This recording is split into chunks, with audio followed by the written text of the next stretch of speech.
I mean, you hear that? Do you hear that? That's a damn good French fry.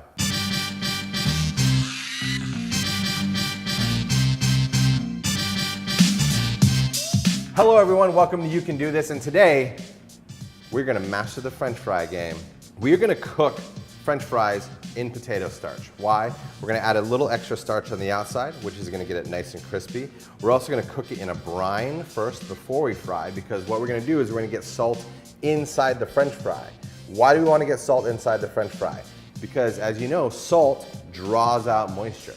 So when you throw salt on French fries, even though you should if you're cooking them the regular way, if you throw salt on French fries, it's gonna start drawing out the moisture and the crispiness is not gonna last. So if we're putting salt on the inside, we won't have to season on the outside, and the starch is gonna add an extra layer of crispity, crackly goodness. We're gonna make a mixture right now that we're gonna boil the French fries in. All you need is 3 cups of water. First you can do about a cup.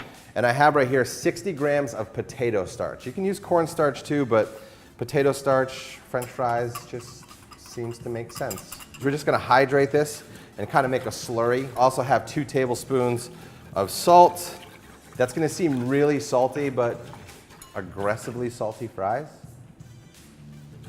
We're gonna bag these. We're just gonna boil them. The great thing about boiling water, it naturally regulates itself. It's never gonna get above 212 degrees Fahrenheit. And you are just gonna pour this in the bag. I'm gonna use the displacement technique where you just get a bowl of water, you're gonna submerge it. This is just gonna push out the air. Since it's gonna be at 212 degrees, get bags that are tempered that can handle that sort of temperature. We're gonna drop it in there. We're gonna leave it for 20 minutes. It's been 20 minutes. We'll pull this out. That was a little hot. I don't recommend doing that. You see it's like a sludge in there, so I'm gonna try to drain these out as best as possible, and then we're gonna pull them out and let them dry a little bit on the rack. So all these are out now. There is a little bit of, see this jelly stuff on the outside? That's fine. That's the starch. It's gonna provide that extra bit of crispiness. The water that was in that is gonna burn off. Now, the water in that is gonna burn off. So when you go into the fryer, don't overload your fryer because there's a little bit of residual moisture in here. Remember, it was boiling. You are gonna let these dry as much as possible, but that gel is really not gonna go away. So you're gonna take these, then you're gonna jam them in the fridge. You wanna drop that temperature because if something's warm, it keeps cooking. Back to the fridge.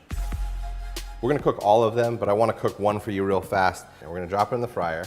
I'm frying it at 385 degrees. That's high, because all I wanna do is crisp the outside as fast as possible. I don't wanna cook the interiors anymore, because they're already done. Brine's already on the inside, so we're not gonna salt them afterwards, because as soon as you salt a fry, it starts dying. So essentially, we're creating a faux batter on a pre-seasoned fry. Simple. You only can cook one fry at a time. So to get a serving, you'll need 3 days. I'm kidding with you.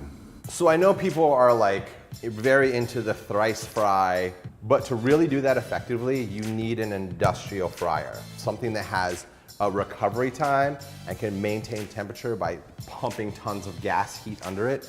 If you're frying at home, as soon as you dump that first thing of fries in, that temperature is gonna drop. There's a big pickup to get back to where you need to get. Like if you're serving fries for a bunch of people, like you can't wait for that uptick. Not discounting thrice fried, double fry, that's all great. But in the reality of the situation, that method works best when you have an industrial fryer.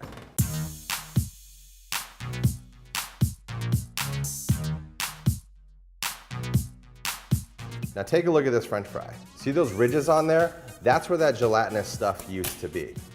So that is an extra, like how could that not be extra crispy when you have all these ridges happening and your interior is perfectly soft?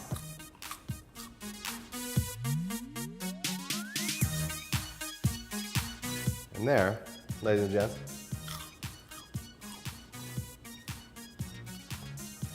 the most bang for your buck for the crispiest fries. If you want to see how to up your game with a couple extra steps, click here. Today, we're gonna put tomato soup inside of a dumpling wrapper made of cheese and then fry it. So you're gonna have that like grilled cheese tomato.